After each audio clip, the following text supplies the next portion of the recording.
लेकिन उन्होंने जब ऑपोजिशन में थे तब ईपीएस 95 इनके लिए आपने कहा था कि इनको पैसा आप दे देंगे। आज ईपीएस 95 में बहुत सारे सीनियर सिटीजन्स ऐसे हैं जिनको आज पैसा नहीं मिल रहा है, 1000 रुपया से कम मिलता है। अगर उनको बच्चों को कुछ गिफ्ट देना हो, बहू को कुछ देना हो, तो उनके खिस्से में आज पैसा नहीं है, लेकिन उनके हक का पैसा है। तो ये ईपीएस 95 का पैसा गया कहाँ और गया होगा तो यू आर अकाउंटेबल। नमस्कार ईपीएस 95 पेंशन धारकों, आपका स्वागत है हमारे यूट्यूब चैनल टेक्निकल मोदी 2.0 में। ईपीएस 95 पेंशन धारकों के लिए बड़ी खबर निकल के आ रही है, जो कि क्या है, किस प्रकार से है और आपके लिए वह किस प्रकार से लाभकारी होगी, पूरी जानकारी हम आपको इस वीडियो के माध्यम से देने वाले हैं।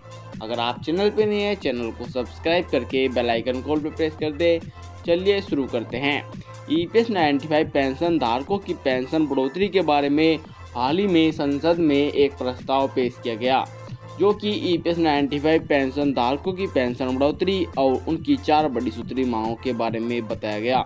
और यह जानकारी दी गई कि ईपीएस 95 पेंशन धारकों की पेंशन बढ़ोतरी कब से और अब तक, जो कि सभी जो मंत्री हैं वह बस क्या कर रहे हैं और ईपीएस 95 पेंशन धारकों की पेंशन बढ़ोतरी नहीं हो पा रही है, और इसके बारे में पूरी जानकारी दी जा रही है। जानिए इस रिपोर्ट के माध्यम से।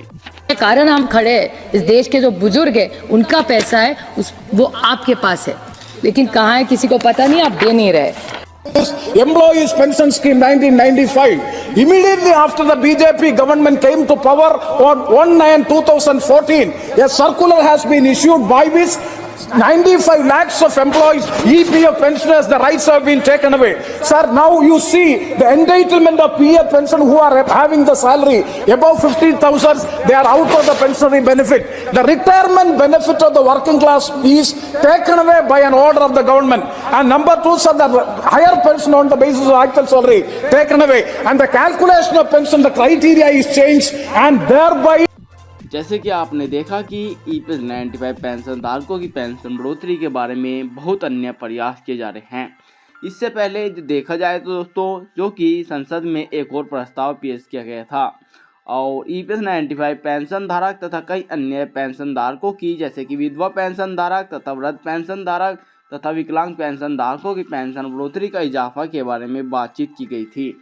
और जो कि उससे पहले एक कैबिनेट मीटिंग बुलाई गई थी, जिसमें कि हमारे अशोक रावत जी भी पहुंचे थे। उन्होंने ईपीएस 95 पेंशन धारकों की पेंशन बढ़ोतरी के बारे में कई खुलासे किए, और उन्होंने यह भी बताया कि कुछ ऐसे ईपीएस 95 पेंशन धारक हैं जिनकी पेंशन बढ़ोतरी जो कि 1000 रुपये से कम है, तो उनको पेंशन के रूप में करीब 1000 रुपये से भी कम की धनराशि मिल रही है।